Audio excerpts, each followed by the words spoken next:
हाँ जी, तो आज का अपना क्लास है दर्शन निरूपण के ऊपर, यानी कि दर्शन क्या होता है।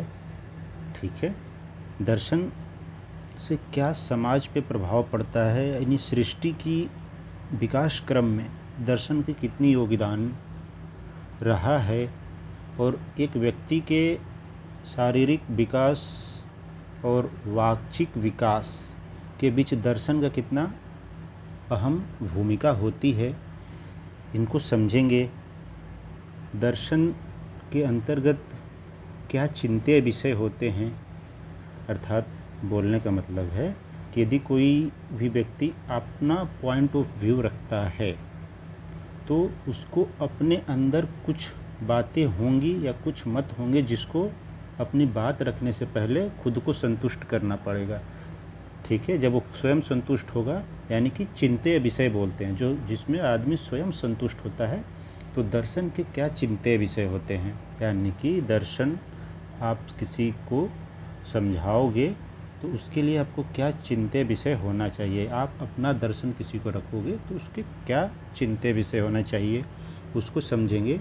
फिर दर्शन के काल विभाजन कैसे हुआ, ठीक है, आस्तिक नास्तिक दर्शन कब आए और क्यों आस्तिक नास्तिक दर्शन आए, ठीक, और वेदांत दर्शन के अन्य सभी आचार्यों के बारे में, और उसी के समकालीन जो अन्य लोग आए उन सभी को अपन इसमें कवर करेंगे आज की क्लासेस में। ठीक है, तो हम अपना टॉपिक चालू करते हैं कि दर्शन क्या है।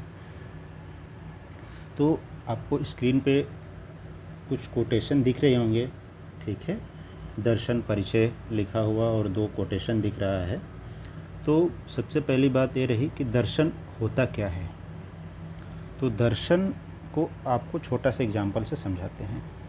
अभी जो स्क्रीन के ऊपर आपको 2 कोटेशन दिख रहे हैं, दृश्यते ही अनेन इति दर्शनम और दृश्यते यथार्थ तत्वम अनेन इति दर्शनम। अब इन दोनों कोटेशन का भावार्थ या जो सार रूप आप अभी समझ पा रहे हैं पढ़ने के बाद, वो आपका दर्शन है कि आप इन दोनों शब्दों का मीनिंग कितना निकाल पा रहे हैं। ये आपका दर्शन है इन दोनों शब्दों के संदर्भ में। ठीक है, दर्शन का मतलब होता है कि एक प्रकार से देखने की शक्ति। अब यहाँ जो देखना शब्द है उससे केवल विजुअलाइजेशन वाली कॉन्सेप्ट नहीं है, सोचना, समझना और अपनी बातों को रखना, ठीक है, इन सारी समग्र रूप से सब दर्शन के भाव में ही निहित होते हैं। ठीक है, तो देखिए अभी जो कोटेशन स्क्रीन पे आपको दिख रहा है, इसका अर्थ आपने अभी तक जो सोचे वो आपका दर्शन है। यदि मैं अभी कुछ इन्हीं कोटेशन के संदर्भ में कुछ शब्द बोलता हूँ जिससे कि आपकी इन सब जो आपकी थिंकिंग थी उसमें बढ़ोतरी होके, यानी कि आपका समग्रता बढ़े, ठीक है, इन कोटेशन के संदर्भ में, तो मैंने जो एक्सटर्नल फैक्टर आपके ऊपर अप्लाई किया उससे क्या हुआ कि आपका दर्शन का विकास हुआ।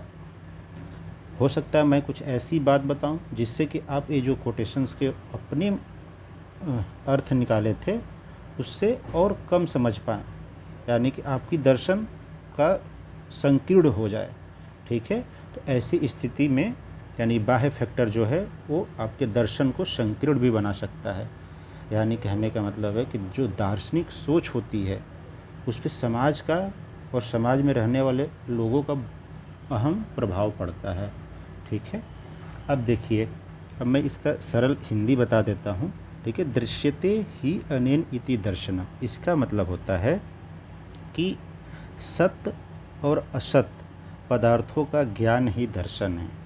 ठीक है, दृश्यते ही यानी कि सत्य का मतलब वो है कि जो चीज़ें एग्जिस्ट करती है, असत का मतलब जो चीज़ें एग्जिस्ट नहीं करती है, यानी कि जिसकी सार्थकता है और जिसकी सार्थकता नहीं है। यदि आप इन दोनों के बीच का अंतर देख पा रहे हो, ठीक है, तो आप एक प्रकार से दर्शन को समझ पा रहे हो।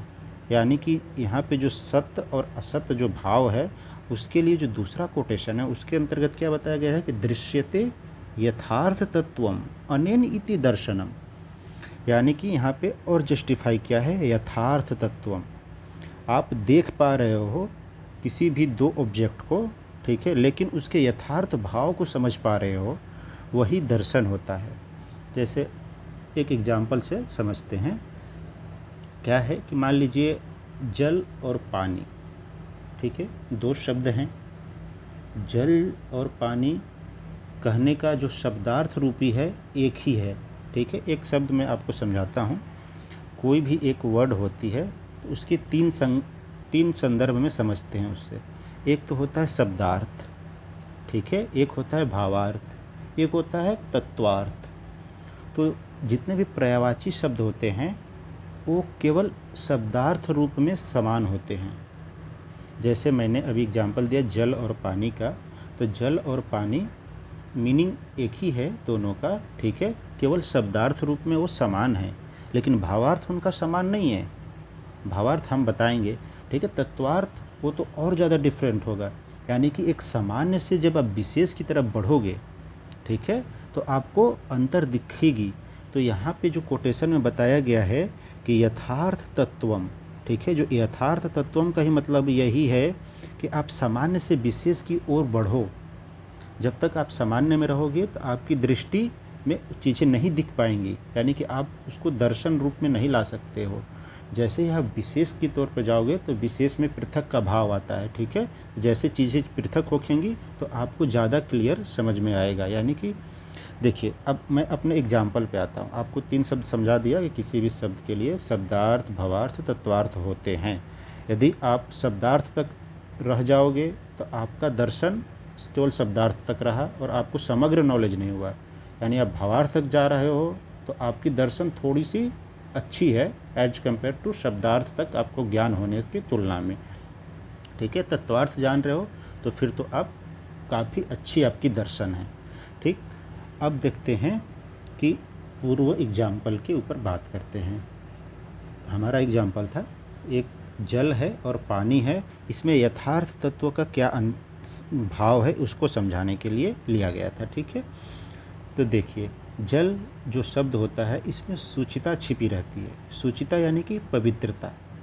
और जो पानी शब्द है इसमें सूचिता या पवित्रता निहित नहीं रहती, ठीक है। जैसे कि आप हिंदू या सनातन धर्म से में क्या होता है कि पूजा पाठ किया जाता है, तो जब भी हवन होता है, पूजा पाठ की सामग्रियाँ लाई जाती है तो उसमें गंगा जल भी लाया जाता है। और पंडित जी या फिर कोई भी घर के लोग जो होते हैं वो हमेशा यही बोलते हैं कि गंगा जल दीजिए, लीजिए, ऐसे ही शब्द प्रयोग होते हैं। कभी भी गंगा पानी दीजिए लीजिए नहीं होता है। तो कहने का मतलब यह है कि जो जल शब्द है उसके अंदर सूचिता छुपी हुई है और जो पानी शब्द है उसमें सूचिता या पवित्रता निहित नहीं है। तो यही चीज़ होती है, इसी को बोलते हैं दर्शन। जैसे अभी मैं आपको थोड़ा सा समझाया कि यथार्थ तत्व का मतलब होता है कि आप सामान्य से विशेष की तरफ बढ़ो। सामान्य में रहोगे तो शब्दार्थ तक ही रह जाओगे, सब अर्थों को नहीं समझ पाओगे। विशेष में जैसे ही जाओगे तो आप डिफ्रेंशिएट कर पाओगे किन्हीं भी दो समकक्ष दिखने वाले व्यक्तित्व में, ठीक है। तो अभी जैसे एग्जाम्पल दिया जल और पानी का, तो हमारा जो दर्शन है, दर्शन हमें यही कहना चाह रहा है कि दृश्यते यथार्थ तत्वम अनेनिति दर्शनम, यानी कि आप यथार्थ तत्व को समझो। यानी कि तत्व बोला है, आप तो शब्दार्थ रूप में ज्ञान है तो सफिशिएंट नहीं है, आपको भावार्थ ज्ञान रूप में है तब पर भी सफिशिएंट नहीं, आपको तत्वार्थ तक जाना है। तत्वार्थ से छोटा कुछ नहीं होता। तत्वार्थ यानी कि एलिमेंट लेवल तक समझना होता है हर एक चीज़ को, ठीक है। तो ये हमारा दर्शन का परिचय रहा। यानी कहने का मतलब है कि दृश्यते अनेन इति दर्शनम का मतलब है कि दुनिया की जितनी भी वस्तुएं हैं क्या सत्य है, सत्य यानी कि क्या यथार्थ है उसको समझो, और क्या असत्य है यानी क्या अयथार्थ है उसे समझो। इनके दो में डिफ्रेंशिएट को समझ रहे हो, यानी कि आपका दर्शन अच्छा है, ठीक है। तो ये चीज़ें रहीं दर्शन के परिचय संबंधी। अब हम देखते हैं कि दर्शन का उद्भव कैसे हुआ, यानी हमें दर्शन को पढ़ने और दूसरों को समझाने की ज़रूरत क्यों पड़ी, ठीक है। तो दर्शन एक क्या है, दर्शन जो है एक दृष्टि है, समग्र दृष्टि है, जिससे कि आप सृष्टि के विकास क्रम को भी जोड़ सकते हो। जैसे जैसे दर्शन का विकास हुआ वैसे वैसे सृष्टि में रहने वाले जो जीव और जो मनुष्य की प्रजातियों की जो विकसितता क्रम है वो भी बढ़ती गई। ठीक है, तो इसको भी इवोल्यूशन और दर्शन का विकास समकक्ष मान के चल सकते हैं। ठीक है, अब देखते हैं कि दर्शन का उद्भव के संदर्भ में यहाँ पे दो चीज़ आपको रेड में दिख रही होगी। ठीक है, एक औत्सुक्यवश, एक आवश्यकतावश। तो इसको मैं समझा देता हूँ, पहले शब्दों को समझा देते हैं, यानी कि आपको शब्दार्थ से मैं भावार्थ में लेके चलता हूँ। ठीक है, इन दोनों चीज़ों का भावार्थ समझाता हूँ क्या है। तो इसके लिए एक छोटा सा एग्जाम्पल लेके चलते हैं। ठीक है, एग्जाम्पल जैसे कि मान लीजिए कि आप हैं और आपके फ्रेंड है, दोनों के बीच में डिस्टेंस बहुत ज़्यादा है, कोई एक स्थान पे है, दूसरा कुछ दो अन्य स्थान पे। ठीक है, तो आपका जो फ्रेंड है उसको भूख लगी। ठीक है, यानी उसको कुछ खाने की आवश्यकता हुई, तो उसने बाहर गया और कुछ ख़रीदा, खाया और उसका फ़ोटो खींच के आपको भेज दिया, जो कि आप किसी अन्य राज्य में या अन्य जगह सिटी में हैं। ठीक है, आपने उनका फ़ोटो देखी और जो चीज़, जो सामग्री वो आपका दोस्त खा रहा था, उसको देख के आपको भी इच्छा हुआ कि हाँ मैं भी खा लूँ। तो आप भी गए, आप भी वो सामग्री खरीदी और देखा और खा लिया। तो दोनों दोस्तों में अंतर क्या है? पहला दोस्त क्या था, आवश्यकतावश भोजन ग्रहण किया, और जो दूसरा जो दोस्त था उसने क्या किया, औत्सुकतावश भोजन ग्रहण किया। यानी कि जो दर्शन है, दर्शन की जब उद्भव की बात करी जाती है तो दो शब्द आते हैं कि कुछ क्षेत्र विशेष के जो लोग, उन्होंने आवश्यकता समझ के दर्शन के बारे में भाव प्रकट किए, और कुछ लोग जो कि आवश्यकता को समझे नहीं, बस आवश्यकता से प्रभावित हुए, आवश्यकता से प्रभावित लोगों को देखकर उसके बाद उन्होंने दर्शन की तरफ रुचि बढ़ाई, तो वो हो गए औत्सुक्यवश। यानी कि जो भारतीय संप्रदाय है वो, उनकी जो दर्शन है वो आवश्यकतावश है। यानी कि मैं आगे समझाऊंगा कि आवश्यकता क्या है। ठीक है, भारतीय जो दर्शन है उसकी जो रचना हुई सब आवश्यकतावश हुई। ठीक है, आवश्यकता की पूर्ति करने के लिए हुई। लेकिन जो पाश्चात्य सभ्यताएं थी उन्होंने औत्सुक्यवश रचना करी। इसके संदर्भ में थोड़ा से वेरीफाई कर देते हैं, वरना इस पर विवादास्पद रहता है कि आप कैसे पश्चात को अच्छा नहीं बता रहे हो। तो इस संदर्भ में जैसे क्या होता है कि जो अपनी भारतीय जो दर्शन है, तो भारतीय दर्शन ईसा पूर्व, यानी कि ईसाई धर्म का जो मेन है यीशु मसीह, उनके जन्म से पूर्व, ठीक है, अपने यहाँ ईश्वर में या फिर किसी पूजनीय वस्तु में आस्था की चीज़ें पहले से एग्जिस्ट करती थी। ठीक है, लेकिन पहला जो दार्शनिक पश्चात सभ्यताओं में आए वो थेल्स थे, जिनका जो कि कब आए, 6ठी शताब्दी में आए। जबकि 6ठी शताब्दी से 1000 वर्ष पूर्व, ठीक है, अपने भारतीय संहिताओं में अनेक दार्शनिक रह चुके। ठीक है, अपने वेदों की रचना 1000 वर्ष पूर्व हो चुकी थी, और अपना जो वेद है वो भी दर्शन ही है। ठीक है, यानी कि एक देखने की, समझने की और समाज को चलाने की जिसमें बल हो, वही तो दर्शन है। तो वेद जो थे अपने, वो भी दर्शन ही हैं। ठीक है, वैदिक काल के अंतर्गत तो वेदों की रचना हुई। ठीक, तो ये रहा आपका औत्सुकतावश और औत्सुकतावश। ठीक, अब देखिए क्या है कि आवश्यकता क्या थी। तो आवश्यकताएं ये थी कि कुछ प्रश्न ऐसे होते हैं जिनके अंतिम रूप को जानने के लिए, ठीक है, चिंत्य विषयों को चर्चा करने पर जो निराकरण निकलता है या फिर जो सरलतम माध्यम बनता है, वही एक ही चीज़ बना, दर्शन। ठीक है, अब देखिए, जो दर्शन शास्त्र के द्वारा कई प्रश्नों को हल करने का अधिकतम तार्किक सोच और सरल परिणाम निकालने का मार्ग होता है। दर्शन में क्या चीज़ें हैं और कौन से प्रश्न हैं जिनको सोल्व करने के लिए हमें दर्शन की आवश्यकता पड़ी। तो जब एक समाज के लोग या फिर एक इंडिविजुअल व्यक्ति जब स्वयं के ऊपर चिंतन करता है तो अंततः गत्व वह कहाँ पहुँचता है, कुछ सिमिलर क्वेश्चंस के जवाब में वो आके फंसते हैं। ठीक है, तो वो जो सिमिलर क्वेश्चंस उनके पास होते हैं, तो वो क्वेश्चंस क्या हैं कि सृष्टि का स्वरूप क्या है, ठीक, सृष्टि, इसकी उत्पत्ति कैसे हुई, आत्मा क्या है, जीवन का लक्ष्य क्या है, ईश्वर है या नहीं है, मृत्यु क्या है, मोक्ष क्या है, ज्ञान का सरलतम साधन क्या है। इन्हीं प्रश्नों का जवाब और इन्हीं प्रश्नों के अधीन वो अंततोगत्वा घिरता है। तो इन सब चीज़ों का एक ही सॉल्यूशन यानी एक ही मार्ग है, दर्शन। तो इन प्रश्नों की आवश्यकताओं को देखते हुए उन्होंने, पहले प्राचीन जो लोग थे, उन्होंने दर्शन का उद्भव किया, यानी कि आवश्यकतावश हुई। ठीक है, औत्सुकतावश नहीं हुई। तो आज के आवश्यकता और औत्सुक्यवश से जो चीज़ें हैं, ये आज के समाज में बहुत हद तक प्रभावित है इससे लोग। जैसे क्या होता है, जितने भी एडवर्टाइजमेंट होते हैं, ठीक है, आप टीवी पे बैठते हो, आप देखते हो और चीज़ें आपको अच्छी लगती है, आप ख़रीद लेते हो।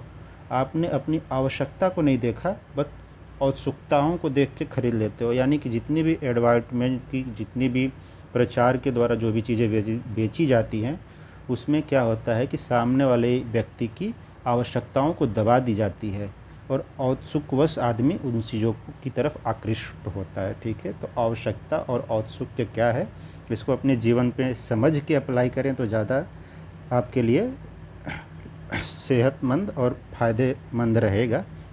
अब हम आगे चलते हैं, आगे हमारा जो भाव है उसको समझते हैं कि क्या है। ठीक है, अब देखिए, एक सरल सा क्वेश्चन है, क्या हम सभी दार्शनिक हैं? क्या कोई चाह कर भी अदार्शनिक हो सकता है? तो इसका सरल सा जवाब यही है कि अभी तक जितने भी क्वेश्चंस के आधार पे सृष्टि की उत्पत्ति कैसे, मृत्यु क्या है, मोक्ष क्या है, ये सारे भाव दर्शन के अंतर्गत हैं। केवल यही भाव दर्शन के अंतर्गत नहीं है। ठीक है, यानी कहने का मतलब कि जो चीज़ें आप सोच सकते हो, ठीक है, यानी कि आपको ईश्वर में आस्था है, आप वो ईश्वर को नहीं मानते हो, यदि नहीं भी मानते हो फिर भी आप दार्शनिक हो, यदि मानते हो तब पर भी आप दार्शनिक हो, फिर आप वो के मत में क्या आएगी कि ईश्वर है नहीं है, मोक्ष मिलेगा नहीं मिलेगा, पुनर्जन्म होता है नहीं होता है। तो इसमें से कुछ न कुछ बातों को आप मानते होंगे और कुछ न कुछ बातों को आप नकारते होंगे। फिर भी आप मानते हैं नहीं मानते हैं, इस संदर्भ में आपसे पहले लोगों ने अपने अपने भाव और अपने अपने दर्शन दे चुके हैं। यानी कि आपके जितने भी भाव हैं, यदि पूर्ववत जो दर्शन है उनसे मैच करेंगे, यानी कि यदि आप अपना नया भाव भी प्रकट करते हो पूर्ववत भाव से, तो वो आपका एक इंडिविजुअल दर्शन ही होगा। ठीक है, इसलिए कोई भी चाह कर भी अदार्शनिक नहीं हो सकता। ठीक है, तो अदार्शनिक होना तो असंभव है। सभी लोग दार्शनिक हैं। यदि आप बोलोगे कि नहीं, मेरे पूर्ववत मत से अलग हूँ, तो आप यदि पूर्ववत मत से अलग हैं, लेकिन फिर भी अभी जो आप मत देंगे वो आपका दर्शन ही होगा। ठीक है, इसलिए हम सभी दार्शनिक हैं। कुछ हद में किसी से मैच करते हैं, कुछ हद में किसी से मैच नहीं करते हैं। ठीक है, ये रहा। फिर आगे देखते हैं। अब रहा बात चिंतेय विषय की। ठीक है, चिंतेय विषय यानी आप जो देखिए, चिंतेय विषय बोलने का मतलब है कि जिस पे आप मीमांसा करें, यानी जिसका आप गहन अध्ययन करें और जिसको आप अप्लाई करें खुद के ऊपर, ताकि आपकी बात सामने वाले को समझाया जा सके।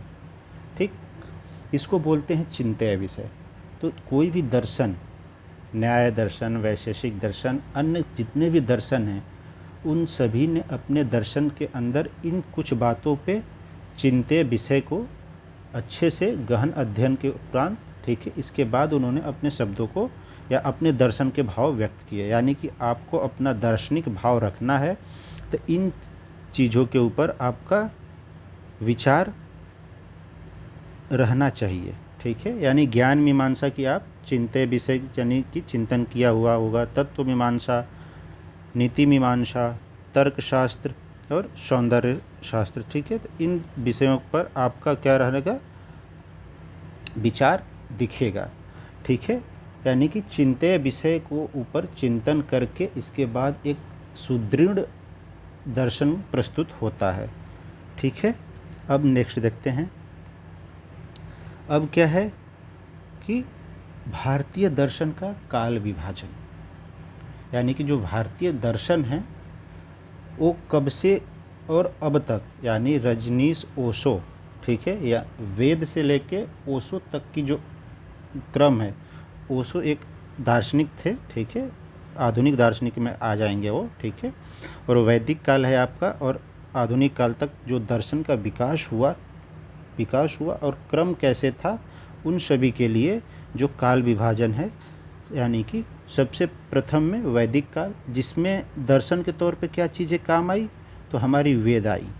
जितने भी हमारी वेद हैं, यानी 4 वेद हैं, ऋग्वेद, यजुर्वेद, सामवेद, अथर्ववेद, ये चीज़ें वैदिक काल में जितने भी समाज थी, जितने भी लोग थे, उनको एक मार्गदर्शन का कार्य किया, यानी कि एक दर्शन का कार्य किया हमारी वेदों ने।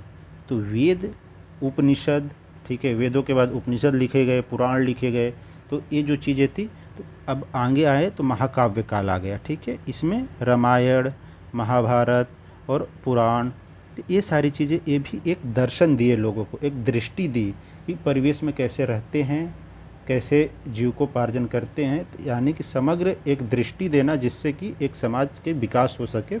तो ये महाकाव्य काल में ये लोग थे।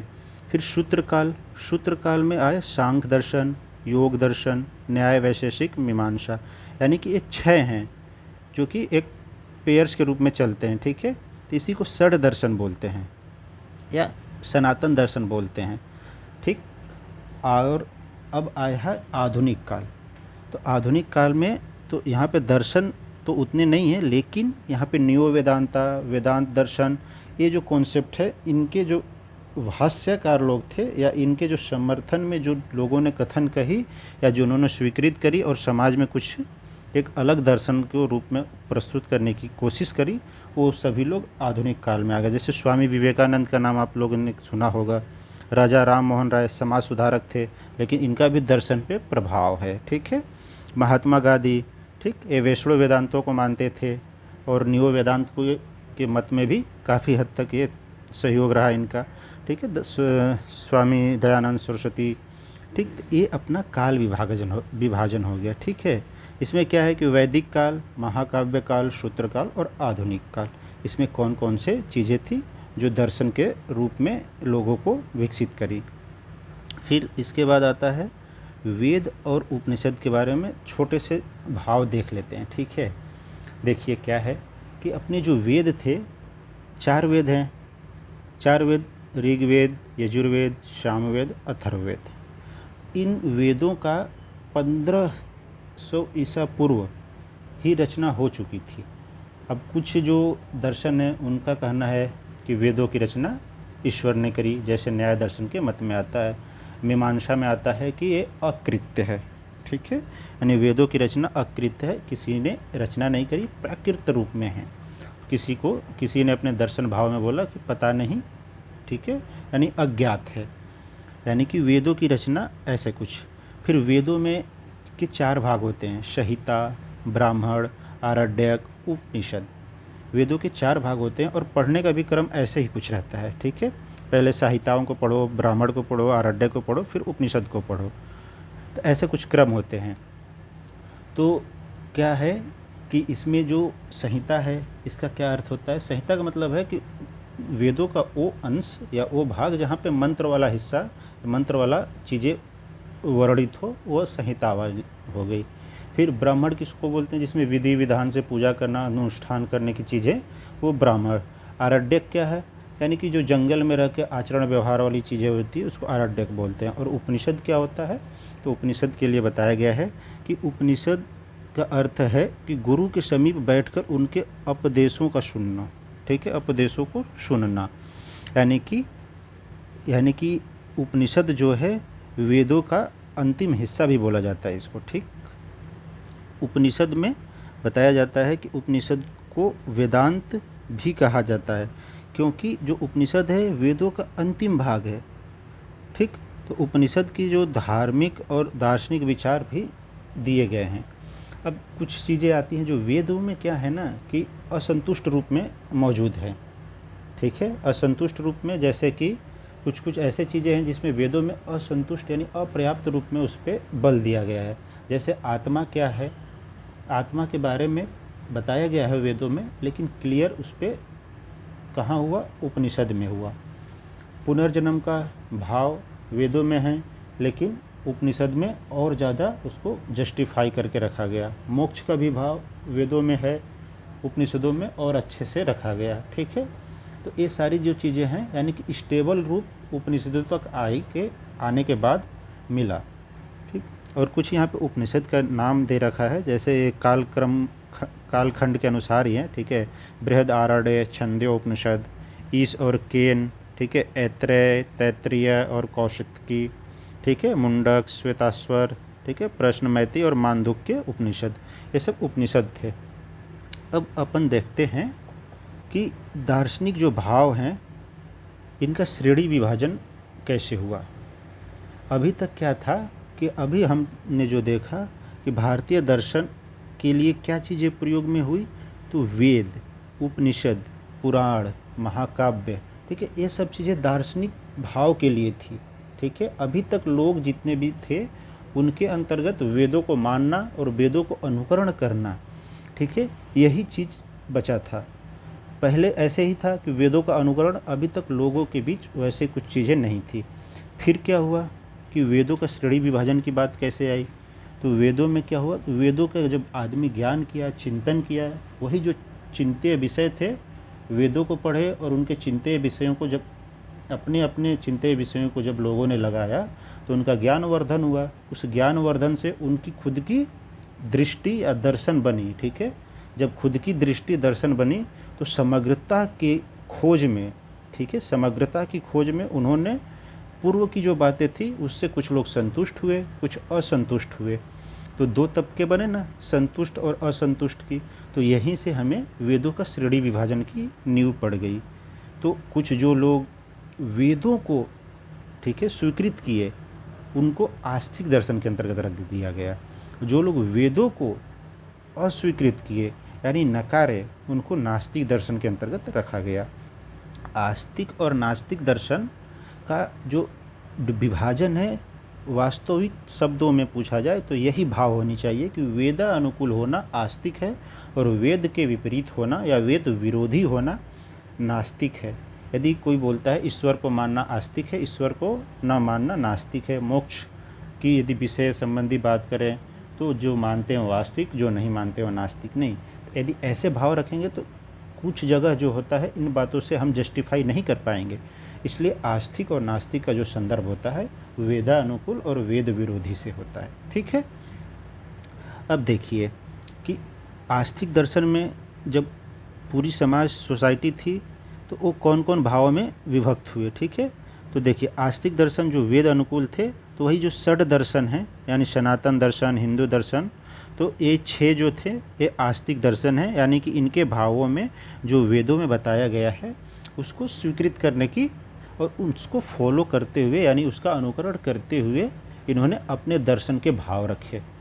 ठीक, और इधर 3 वो हुए जिन्होंने कि वेदों को अस्वीकृत किया अपने भाव को प्रकट करने में, यानी अपना खुद का दर्शन व्यक्त करने के लिए। तो इनमें कौन है, चारवाक दर्शन, बौद्ध दर्शन, जैन दर्शन। ठीक है, अब इसमें जो ये जो ब्रैकेट की चीज़ें हैं इसको समझ लेते हैं। तो इनमें भी थोड़ा से, एक तो वेद विरोधी होने में ये तीनों संतुष्ट हैं। ठीक है, ये तीनों वेदों को नहीं मानते, यहाँ तक सही है। लेकिन परलोक को मानना, इहलोक और परलोक होता है ना, इहलोक यानी कि ये जो जगत है जहाँ पे हम हैं इसको इहलोक बोलते हैं, और इससे परे की जो भी चीज़ें हैं उसको परलोक बोला जाता है। ठीक है, तो जो कि एक प्रकार से बोला जाए इहलोक परलोक जो है वो थोड़ा आस्तिक धारणाएं होती हैं। ठीक है, जो कि वेदों में बताई गई हैं। लेकिन जो नास्तिक दर्शन थे उसमें से जो चारवाक दर्शन है उनको इहलोक परलोक में भी कोई रुचि नहीं थी। उन्होंने बोला इनका जो है वो अपरलोकवादी थे, यानी कि इहलोक और परलोक में भी विश्वास नहीं करते थे, यानी कि पूर्णतः नास्तिक थे। वेदों का विरोध के साथ इनका मत इहलोक और परलोक में भी बिल्कुल नहीं था। लेकिन अन्य जो नास्तिक दर्शन हैं, बौद्ध और जैन, इनका क्या है, ये परलोकवादी थे, यानी कि मोक्ष को मानते थे। ठीक है, जैन दर्शन में भी मोक्ष का वर्णन है, जिसको कि कैवल्य के रूप से, आई थिंक कैवल्य शब्द से प्रयोग किया जाता है। ठीक है, तो ऐसे हैं। अब देखिए कि जो आस्तिक दर्शन है उसमें क्या है, सांख्य योग, न्याय वैशेषिक, मीमांसा, ये 6 दर्शन हो गए जो कि सनातन दर्शन के नाम से जाने जाते हैं। ये है भारतीय दर्शन का श्रेणी विभाजन। श्रेणी विभाजन क्यों हुआ, ये चीज़ क्लियर हुई। फिर आस्तिक और नास्तिक बोलने के पक्ष में सॉलिड मत क्या होनी चाहिए, वेदानुकूल और वेद विरोधी, न कि ईश्वर को मानना, मोक्ष को मानना, ऐसे कॉन्सेप्ट नहीं। ठीक, और कौन कौन से आस्तिक दर्शन हैं, कौन से नास्तिक दर्शन हैं, ये समझे हम। इसके बाद अपन एक एक जो दर्शन है, थोड़ा से आस्तिक दर्शन को एक साथ देख लेते हैं, फिर इसके बाद नास्तिक दर्शन को थोड़ा से देखते हैं कि इसमें क्या बताई गई हैं बातें और कौन इसके प्रवर्तक हैं। तो देखिए, प्रवर्तक का मतलब है कि जिन्होंने नींव डाली, तो उनको हम बोलते हैं प्रवर्तक। और प्रमुख सिद्धांत, ठीक है, सिद्धांत का मतलब होता है कि सिद्धांतों नाम स या परीक्षके, यानी कि कुछ ऐसे मत जिसको बार बार बहुत से लोगों ने परीक्षा करी हो, कुछ असफल सफल होने के उपरांत फिर से पुनः परिश्रम से एक नया और नवीन रूप देना, जिसको कि लोग स्वीकृत करें, उसको सिद्धांत बोलते हैं। ठीक है, यानी सरल भाषा में थ्योरम जो बोला जाता है, यानी कि एक प्रिंसिपल, जिसको उस दर्शन का प्रिंसिपल बोलने का मतलब कि वो जो दर्शन है वो उस बात को फॉलो करेगा अपने शास्त्र के अंतर्गत। जैसे कुछ डायलॉग्स होते हैं ना कि हम गिरे हुए चीज़ों को नहीं उठाते, चाहे हम जहाँ खड़े हो जाते हैं लाइन वहीं से खड़ी होती है। तो ये जो शब्द हैं, ऐसा बोलने का मतलब है कि ये इनकी सोच है और ये इस चीज़ को हमेशा फॉलो करेंगे, भले ही इनको गलत होना पड़े, सही होना पड़े। यानी कि वो सिद्धांतिक, कुछ लोग बोलते हैं ना ये मेरा सिद्धांत है, तो उसको लोग फॉलो करते हैं, भले ही उनको उसके लिए कुछ भी करना पड़े।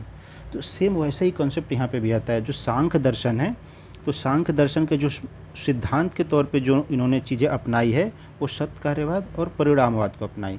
ठीक है, वैशेषिक दर्शन जो है, उन्होंने असत्कार्यवाद का मत को स्वीकृत किया और पीलूपाकवाद को मानते हैं। ठीक है, यानी कि अपनी जो भी ग्रंथ है, उनके अंदर जो भी बातें इन्होंने बताई है, वो इन सब मतों को स्वीकृत करते हुए ही बताई होगी। ठीक, जो न्याय दर्शन है वो असत्कार्यवाद को, पीठरपाकवाद को मानता है। ठीक है, ऐसे ही एक कर्म विपाकवाद और ये विवर्तवाद को मानते हैं। ये हो गया। इसके बाद देखो, इसमें प्रमाण बताया गया, कौन से दर्शन किस प्रमाण की या कितने प्रमाण मानते हैं।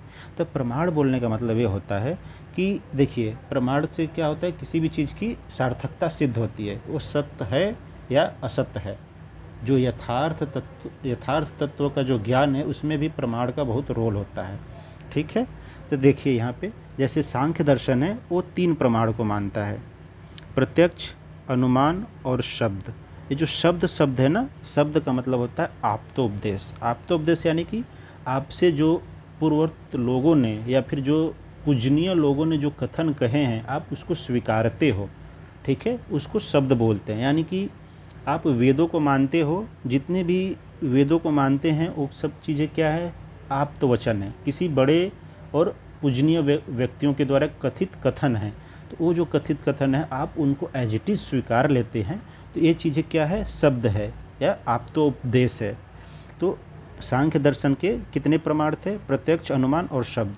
यानी कि सांख्य दर्शन के अंतर्गत जो बात है, जो भाव बताई गई है, उसमें ये है कि जो चीज़ उन्हें दिखेगी उसको तो स्वीकारेंगे। ठीक है, जो चीज़ वो अनुमान लगा सकते हैं उसको भी वो स्वीकारेंगे, और जो चीज़ किसी बड़े बुजुर्ग ने बोल रखी है उसको भी स्वीकारेंगे। यानी कि ये चीज़ें हो गई, उनको अपने दर्शन में किसी चीज़ को, किसी भी बात पे अपना मत रखते वक्त ये तीनों चीज़ों को प्रमाण के रूप में लेके चलेंगे। अब योग दर्शन ने भी सेम चीज़ों को प्रमाण के रूप में रखी है। वैशेषिक दर्शन ने शब्द को नहीं माना। ठीक है, यानी कि जो आप्त रूप में जो कथन है उसको उन्होंने उतना स्वीकृत नहीं किया। न्याय दर्शन ने शब्द और उपमान को भी माना है। ठीक है, उपमान बोलने का मतलब क्या है कि जैसे उपमा दी जाती है ना किसी को, कि मेरा बेटा फौलाद है। फौलाद यानी कि एक प्रकार से फौजी का उपमा हो गया, ठीक है। तो उपमा देना, तो इन्होंने न्याय दर्शन ने उपमा को, उपमान प्रमाण को भी माना है, ठीक है। फिर अर्थापत्ति है और अभाव, इन सब को प्रमाण के रूप में अन्य लोगों ने माने, ठीक है। अब देखिए क्या है कि प्रवर्तक कौन है। सांख्य दर्शन के कपिल मुनि थे प्रवर्तक, योग के पतंजलि थे, वैशेषिक के कणाद मुनि। कणाद मुनि के लिए एक दंत कथा है, ठीक है, औलुक्य दर्शन क्यों बोलते हैं। तो ये जो महर्षि कणाद थे, तो ये क्या रात में भोजन के लिए विचरण करते थे जंगलों में। तो रात में कौन विचरण करता है, उल्लू। उल्लू शब्द से औलुक्य बना, ठीक है। और दिन में अपनी दर्शन पे या अपने ग्रंथों पे कार्य करते थे, ठीक। तो इसलिए इनको औलुक्य दर्शन भी बोला जाता है। न्याय दर्शन महर्षि गौतम, ठीक है। गौतम बुद्ध वाले गौतम नहीं है, ये महर्षि गौतम है। पूर्व मीमांसा की रचना किसने करी, जैमिनी ने, और उत्तर मीमांसा को व्यास मुनि ने। अब रही बात ये जो सिद्धांत हैं, इसको मैं थोड़ा सा समझा देता हूँ आपको कि सरल शब्दों में ये सिद्धांत होते क्या हैं। जैसे सत कार्यवाद क्या है, परिणामवाद क्या है, तो इसको सुपरफिशली मैं दो चार शब्दों में समझाने की कोशिश करता हूँ। तो देखिए, सत कार्यवाद का मतलब होता है कि कोई भी कार्य कर रहे हैं, ठीक है, तो कार्य का अस्तित्व कारण में रहता है, ठीक। जैसे तिल का तेल है, तो जो तिल की जो बीज हैं, दाने हैं, उस दाने के अंदर तेल रूपी जो द्रव्य है उस दाने के अंदर छिपा हुआ है। तो यानी कहने का मतलब है कि जब हम उसको कोल्हू से निकालते हैं तो उसमें से तेल निकल जाता है। यानी कि कार्य का अस्तित्व कारण में रहता है, ऐसा भाव जब रहता है तो उसको सत कार्यवाद बोलते हैं। और ऐसी भाव के साथ जब दर्शन को लिखा गया, ठीक है, तो सांख्य दर्शन ने इसी भाव के साथ दर्शन को लिखा कि जो चीज़ मतलब कार्य जो है, कार्य का अस्तित्व कारण के अंदर छुपा रहता है, इस भाव को सत कार्यवाद बोलते हैं। लेकिन वैशेषिक ने इसको अस्वीकार किया, बोला कि असत कार्यवाद को उन्होंने स्वीकार किया था। असत कार्यवाद क्या होता है, इन्होंने उस बात को खारिज कर दी। उन्होंने बोला कि कार्य कारण से उत्पन्न होने से पूर्व, ठीक है, कोई भी कार्य है कारण से उत्पन्न तो होगी लेकिन उसके पूर्व कार्य में नहीं रहता। यानी कि जैसे इन्होंने बोला कि तिल में तेल रहता है, ठीक है, तो इन्होंने उसको नकार दिया, बोला ऐसा नहीं। तो इन्होंने ऐसा इस बात को अस्वीकृत किया कि कारण में कार्य जो है कारण से पूर्व एग्जिस्ट नहीं करता है। इन्होंने बोला जैसे मिट्टी है तो मिट्टी से घड़ा बनती है, तो ऐसा थोड़ा है कि जो मिट्टी है मिट्टी के अंदर घड़ा छुपा हुआ है, नहीं, छुपा नहीं है। इसलिए उन्होंने बोला असत कार्यवाद का कथनों को इन्होंने मान के अपनी दर्शन का भाव रखा। फिर आता है पीलू पाक। पीलू का मतलब होता है अड़ू, ठीक है। यानी किसी भी चीज़ का यदि पाक किया जाए तो इनकी जो दृष्टि है सृष्टि की उत्पत्ति के संदर्भ में या फिर किसी भी चीज़ में, इस दर्शन के अंतर्गत, वैशेषिक दर्शन के अंतर्गत किसी भी चीज़ की वृद्धि के संदर्भ में, तो इन्होंने पीलू पाकवाद को माना है। यानी कि कोई भी चीज़ जो होती है पहले एक अणु उसका परिपक्व होता है, फिर दूसरा अणु परिपक्व होता है, फिर ये जुड़ते जाते हैं, तब जाके समग्र चीज़ का पकता है। जैसे घड़ा पकना की बात करें तो घड़े में क्या होता है, जब उसको आग पे तपाया जाता है तो पहले एक अणु पकता है, फिर दूसरा अणु पकता है, फिर तीसरा अणु पकता है, इस क्रम में। तो इस ऐसा कॉन्सेप्ट को लेके जो मत दिए वो वैशेषिक दर्शन में बताया गया है। तो इसको बोलते हैं हम पीलू पाकवाद। और वैसे ही पीलू के उल्टा आ जाता है पिठर पाकवाद, ठीक है। पिठर का मतलब होता है कि जब ऐसा समग्र यानी कि संगठन रूपी या स्थूल रूपी, ठीक है, सीधे परिवर्तित हो जाना को पीलू पाकवाद बोलते हैं, पिठर पाकवाद बोलते हैं, ठीक है। अब देखिए जैसे पीलू पाक में क्या होता है, जैसे केला हो गया, ठीक है, केला का उदाहरण ले लेते हैं। केला जब तक कच्चा रहता है, हरा रहता है, रस उसका क्या होता है, कषाय, मतलब खाने में कषैला स्वाद का रहता है। लेकिन जब वो धीरे धीरे पकता है तो उसका कलर भी परिवर्तित होता है और उसका रस भी परिवर्तित होता है, यानी कि धीरे धीरे उसके अणुओं में परिवर्तन होते जा रहा है, ठीक है। तो इससे क्या होता है, फिर पकता है तो मधुर हो जाता है, और ज़्यादा पकता है तो और अत्यंत मधुर हो जाता है, ठीक। तो अब देखते हैं पिठर पाकवाद। पिठर पाकवाद समझ में आया। फिर अपन आगे ये जो बताया गया है विवर्तवाद क्या है, इसको देखते हैं। विवर्त का मतलब होता है भ्रम आ जाना।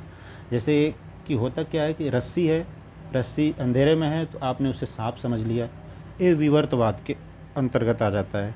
यानी कि वास्तविक चीज़ों से आप विवर्त में रह गए उसको विवर्तवाद बोलते हैं। ठीक है, अब देखते हैं, और इसके पर्याय दे रखे हैं, तो पर्याय आप देख लीजिए। ऐसे कुछ अन्वीक्षिकी बोलते हैं, यानी कि जो इन्वेस्टिगेशन टाइप की जो चीज़ें होती हैं, जो न्याय दर्शन होता है उसको अन्वीक्षिकी बोलते हैं, या न्याय दर्शन को तर्क विद्या बोलते हैं, यानी कि तार्किक जो ज्ञान है, यानी कि तर्क, सामने वाले को अपनी बात मनवाने का जो तर्क है, यदि उस टाइप से आपको अपने दर्शन को विकसित करना है तो आप एक बार न्याय दर्शन को पढ़िए, तो उसमें तर्क विद्या काफ़ी अच्छे से दी हुई है। तो ये सब अपने आस्तिक दर्शन थे, यानी कि जो षड दर्शन हैं, ठीक है, न्याय वैशेषिक, ये सब जो षड दर्शन है इसको आस्तिक दर्शन बोलते हैं। अब अपन नास्तिक दर्शन के ऊपर थोड़ा विचार करते हैं। तो नास्तिक दर्शन 3 हैं, ठीक। अब नास्तिक दर्शन जो 3 हैं उनमें से क्या है कि सबसे पहले आते हैं चार्वाक। तो जो चार्वाक दर्शन है, एक मिनट, ठीक, तो पहला आता है चार्वाक दर्शन। तो चार्वाक दर्शन में क्या बताया गया, तो चार्वाक के जो आचार्य हैं कौन है, वो बाहस्पत्य, और इसका प्रमुख सिद्धांत क्या है, स्वभाववाद। स्वभाववाद क्या होता है, बोला गया कि किसी भी भाव की उत्पत्ति, यानी कोई भी मानसिक भाव, कैसे भी भाव है, उसकी उत्पत्ति किसी कारण से होती है।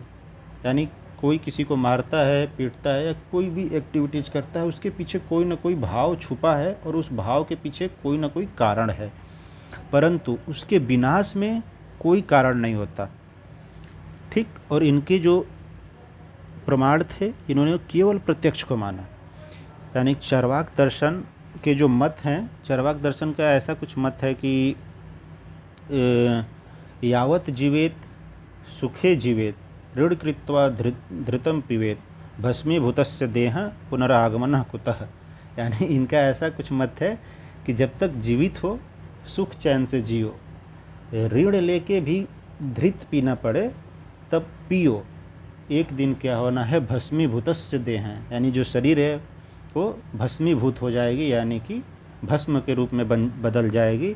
और पुनरागमन, यानी कि मोक्ष को तो वैसे ही नहीं मानते थे, तो पुनरागमन कुतः, यानी कि पुनरागमन तो होना नहीं है। तो यानी ये काफ़ी स्वच्छंद विचार थे इनके, ठीक है। और हो सकता है आज के समाज में काफ़ी लोग इनसे सहमत हों, कुछ अंशों में तो सहमत रहेंगे, ठीक है। तो ये आती है यावत जीवित, इनका मत था, किसका, चार्वाक का। और ये केवल प्रमाण को मानते थे, यानी कि प्रमाण में कौन से प्रमाण को मानते थे, तो प्रत्यक्ष प्रमाण को मानते थे, यानी जो इनको समक्ष दिखा उसको स्वीकृत करेंगे। यानी कि मोक्ष या फिर पुनर्जन्म, इहलोक परलोक को क्यों नहीं मानते थे, क्योंकि इन्होंने बोला कि केवल प्रत्यक्ष को मानेंगे। तो प्रत्यक्ष के बिहाफ पे तो आप मोक्ष को कभी भी समझा नहीं सकते, इसलिए इन्होंने अपने दर्शन से मोक्ष की चर्चा नहीं करी, क्योंकि प्रत्यक्ष है ही नहीं, इसलिए उन्होंने चर्चा नहीं करी। बाकी पर्याय आप लोकायत बोलते हैं इनको, ठीक। अब इसके बाद आता है बौद्ध दर्शन। दूसरा जो नास्तिक दर्शन है उसमें आता है बौद्ध दर्शन। तो इनके प्रवर्तक तो आपको पता है, गौतम बुद्ध हैं। और इनका जो सिद्धांत है क्षणभंगुरवाद। क्षणभंगुरवाद बोलने का मतलब कि एक समय में किसी चीज़ की उत्पत्ति होती है, उसके अगले में उसकी स्थिति बनती है, और उसके अगले में क्षय हो जाता है। यानी कि जैसे आदमी जन्म लेता है, फिर उसकी स्थिति बनती है, यानी कि स्थिति बनने का मतलब कि उसकी स्टेबिलिटी गेन करता है, फिर अंततः क्षय होता है और मृत्यु को प्राप्त होता है। तो ऐसा इनके सिद्धांत थे बौद्ध दर्शन के अंतर्गत, ठीक। और इन्होंने 2 प्रमाण माने, यानी कि इन्होंने बोला कि जो चीज़ें दिखती हैं उसको भी, और जो हम सोच सकते हैं, अनुमान लगा सकते हैं, उसको भी स्वीकृत किया। फिर आता है जैन दर्शन। जैन दर्शन के प्रवर्तक आपको पता है वर्धमान महावीर। तो महावीर ये तीर्थंकरों को मानते हैं, वैसे 23वें तीर्थंकर महावीर थे, और भी तीर्थंकर थे इनसे पूर्व भी। इनके जो सिद्धांत हैं अनेकांतवाद है, यानी कि बहुत सारी बातें एग्जिस्ट करती हैं, इनका कहना ऐसा है। जैसे एक इसको एग्जांपल से समझ लेते हैं। जैसे मान लीजिए हाथी है, बड़ी सी हाथी है, और अंधे व्यक्ति हैं, उसके हाथी के अगल बगल खड़ा करवा दो, तो क्या होगा, यदि कोई हाथी के सूंड को पकड़ेगा तो क्या बोलेगा, यार भाला है ये, तो ऐसे कर्व दिखेगा तो हो सकता है वो भाला की कल्पना करे। यदि किसी को उसके पैर के यहाँ खड़ा करा दो, तो पैर काफ़ी बड़ी है, तो उसको लगेगा कोई वृक्ष है, ठीक।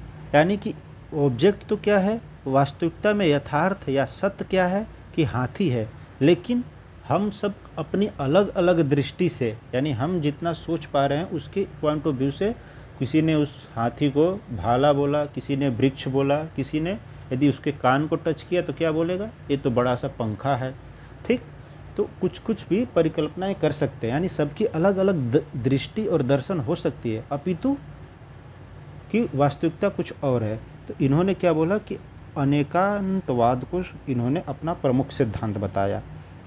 इस परिप्रेक्ष्य में इन्होंने जैन दर्शन की नींव रखी और इसमें इन्होंने भी दो प्रमाण माने हैं, प्रत्यक्ष और अनुमान, यानी कि जो चीज़ दिखाई देगा उसको भी स्वीकृत करेंगे और जो चीज़ें हम सोच सकते हैं, अनुमान लगा सकते हैं, उसको भी स्वीकृत करेंगे।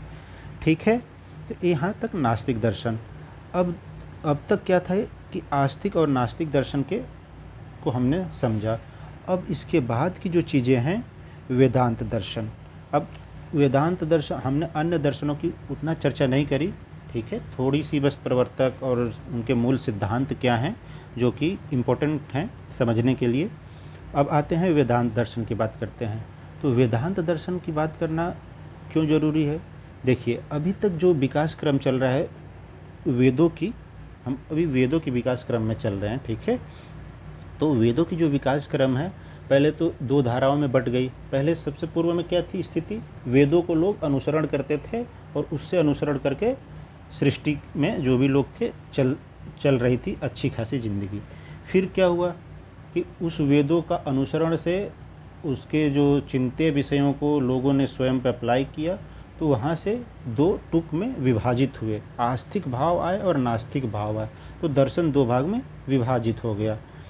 फिर इसके बाद क्या हुआ, अभी तक लोग जो थे वो आपसी दर्शनों के अंतर्गत ही उलझे हुए थे और उनका निराकरण और उनका समाधान में आपसी और अपना अपना मत व्यक्त करते हुए चल रहे थे। लेकिन भारतीय जो भूखंड है, ये सब चीज़ें, वहाँ पे इस्लाम का आगमन हुआ।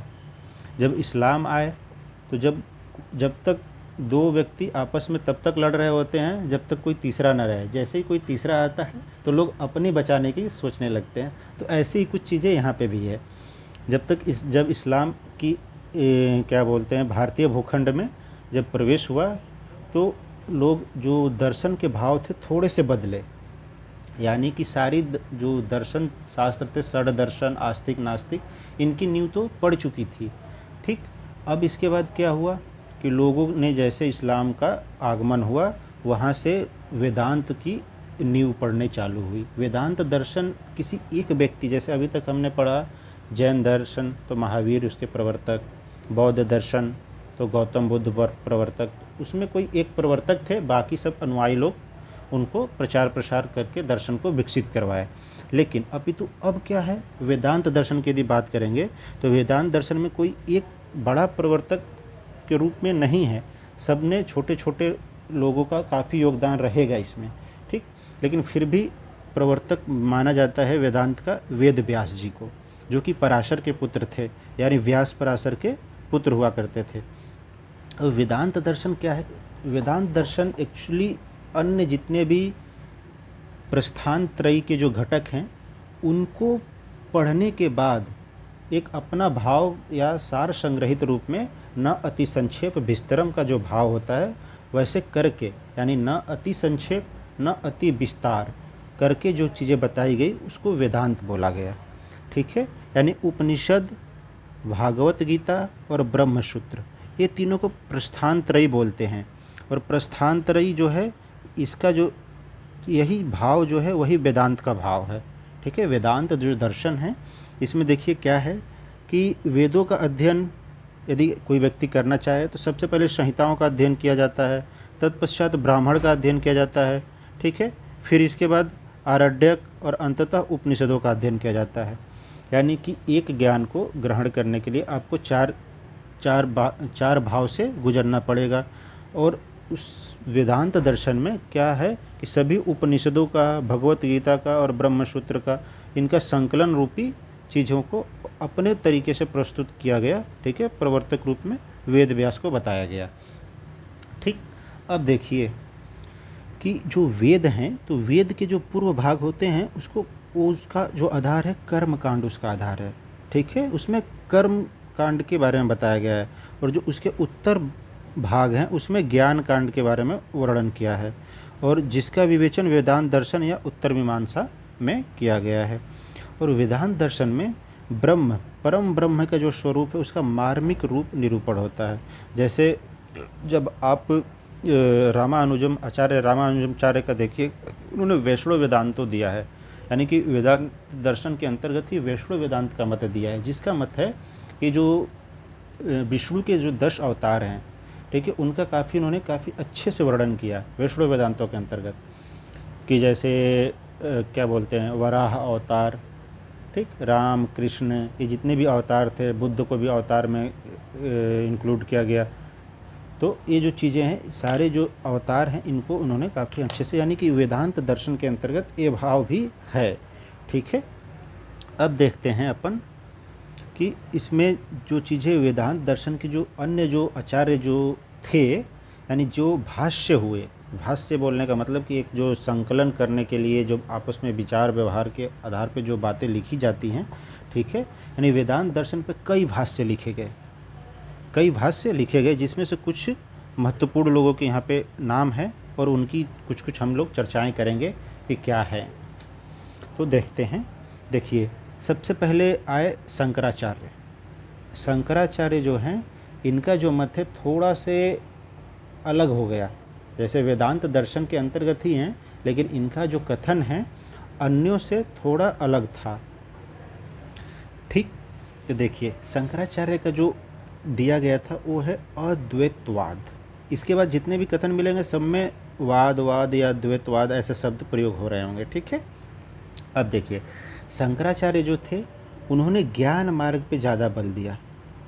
अच्छा, ज्ञान मार्ग और भक्ति मार्ग क्या होता है, इसके बारे में 2 शब्द बता देते हैं आपको। देखिए, यदि कोई बोले कि भक्ति मार्ग का मतलब है कि जो मतलब आस्था रखने की चीज़ें हैं, ठीक है, दर्शन यानी कि समाज का विकास करने वाली बातें हैं, तो उसमें भक्ति मार्ग का मतलब ये है कि जो परमेश्वर के गुणों में प्रीति रखता हो, यानी उनके गुणों की कीर्तन स्तुति करता हो, ठीक है, जो मतलब अपने को सर्वथा परमात्मा के अधीन मानकर कर्मों को करता हो, यानी इस भाव के साथ यदि किसी दर्शन का विचार हो तो उसको भक्ति मार्ग को बल देने वाला दर्शन समझा जाएगा। ठीक है, तो ये तो ये भक्ति मार्ग का हो गया। तो भक्ति मार्ग में कुछ ऐसा कॉन्सेप्ट होता है, यदि ऐसे एरोस के हिसाब से समझे तो अंततोगत्वा सभी दर्शन का मार्ग क्या है, मोक्ष की प्राप्ति। तो यहाँ पे तो आपका मोक्ष है, ठीक है, यहाँ पे आपको मोक्ष मिलेगा, लेकिन इसके से गुजरने का जो चरणबद्ध तरीका है, तो उसमें क्या बताया गया, यदि भक्ति मार्ग का होगा तो भक्तिगत बताया गया होगा, यानी पूजा पाठ और विचारों को ऐसे करके। यदि ज्ञान मार्ग होगा तो भक्ति मार्ग को फॉलो नहीं किया गया होगा। ठीक, जब भक्ति मार्ग को फॉलो नहीं किया गया होगा तो उसको क्या बोलेंगे हम, उस ज्ञान मार्ग से भी अंततोगत्वा मोक्ष ही प्राप्त करना है, यानी कि सभी दर्शनों का अंततोगत्वा जो मत होता है मोक्ष ही है, आस्तिक दर्शन के अंतर्गत चलें तो। ठीक, नास्तिक में तो चार्वाक को हटा दीजिए। ठीक, बाकी सभी का मत वही है, आस्तिक हो या नास्तिक हो, सबका मत है अंततोगत्वा मोक्ष को प्राप्त करना, कैवल्य की प्राप्ति। अपितु बस नास्तिक में चार्वाक दर्शन को हटा दीजिएगा। ठीक है, क्योंकि चार्वाक परलोक की कल्पनाओं को भी नहीं मानते हैं। ठीक, तो अब यदि ज्ञान मार्ग की बात करें, ज्ञान मार्ग का मतलब क्या है, तो ज्ञान मार्ग में बताया जाता है कि मान लीजिए हमने आपको कुछ बताया, तो आपने उसको क्या किया, श्रवण किया। ठीक, फिर आपने उस पर मनन किया, श्रवण वाली बात को आपने मनन किया, फिर आप निधि ध्यासन में गए। ठीक है, फिर आपको यहाँ से ज्ञान होगा, और ज्ञान के बाद आप वैराग्य धारण करोगे, और वैराग्य से आपको मोक्ष मिल जाएगा। यानी इसमें भक्ति मार्ग वाली पूजा पाठ आराधना, ठीक है, ये सब चीज़ें नहीं बताई गई। तो अद्वैतवाद में जो शंकराचार्य थे उन्होंने केवल ज्ञान मार्ग पे बल दिया। ठीक, अब इन्होंने ज्ञान मार्ग पे बल दिया, अपितु आपको पता है कि इस्लाम का आगमन हो चुका है।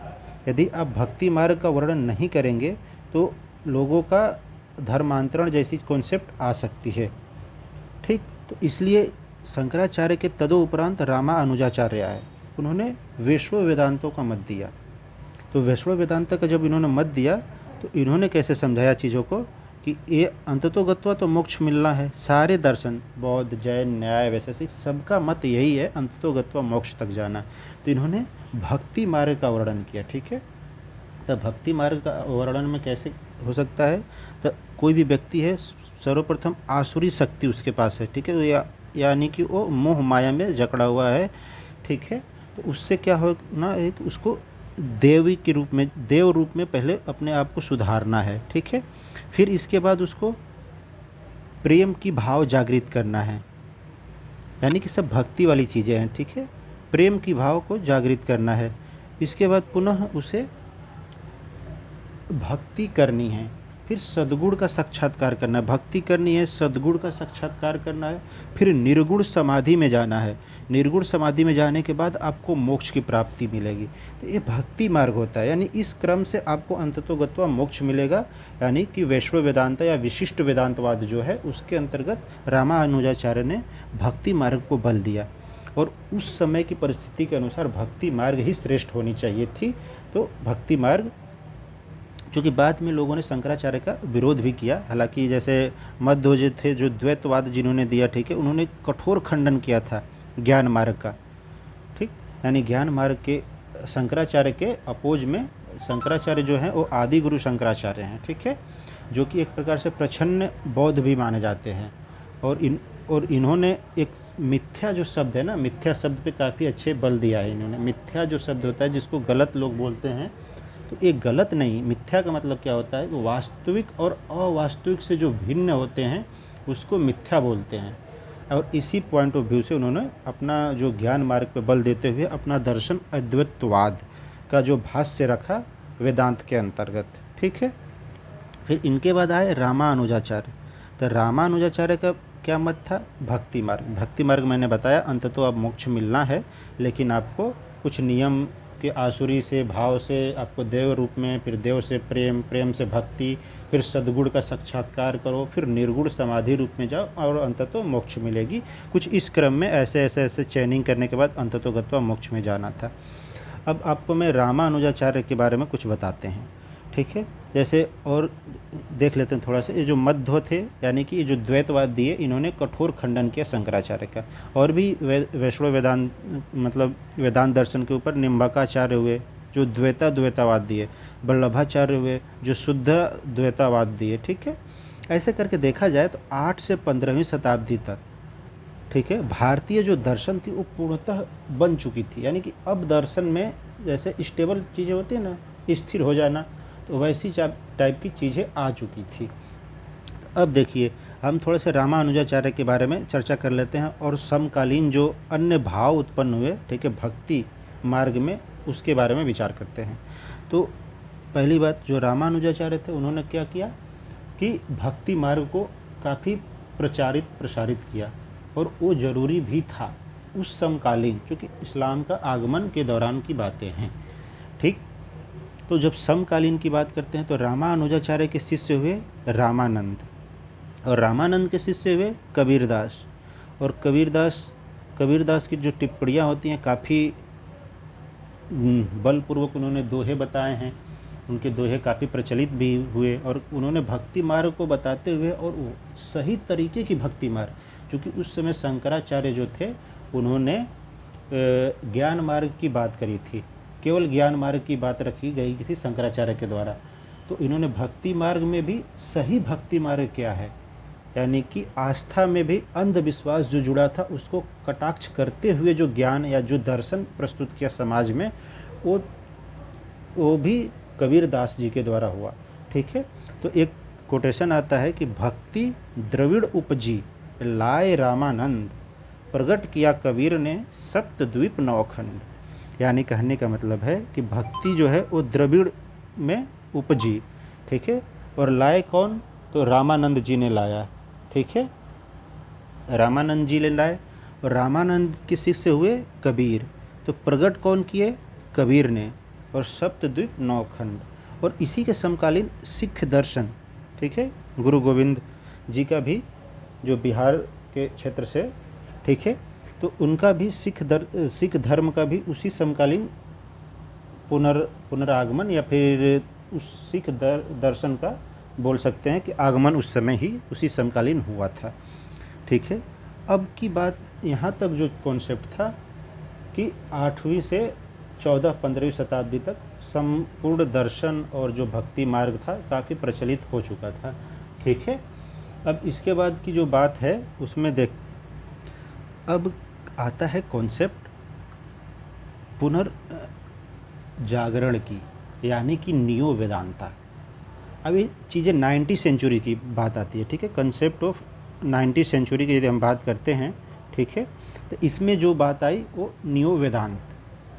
अब आई बात कि नियो वेदांता की ज़रूरत क्यों पड़ी, तो 90 जो सेंचुरी थी इसमें अब इस्लाम तो थे ही, साथ में ईसाइयों का आगमन हुआ, यानी कि अंग्रेज़ों का आगमन हुआ, और ईसाइयों का आगमन के साथ साथ आगमन या चल आ चुके थे ऐसा कुछ, तो इसके साथ साथ धर्मांतरण की जो प्रक्रिया थी काफ़ी तेज़ हो चुकी थी।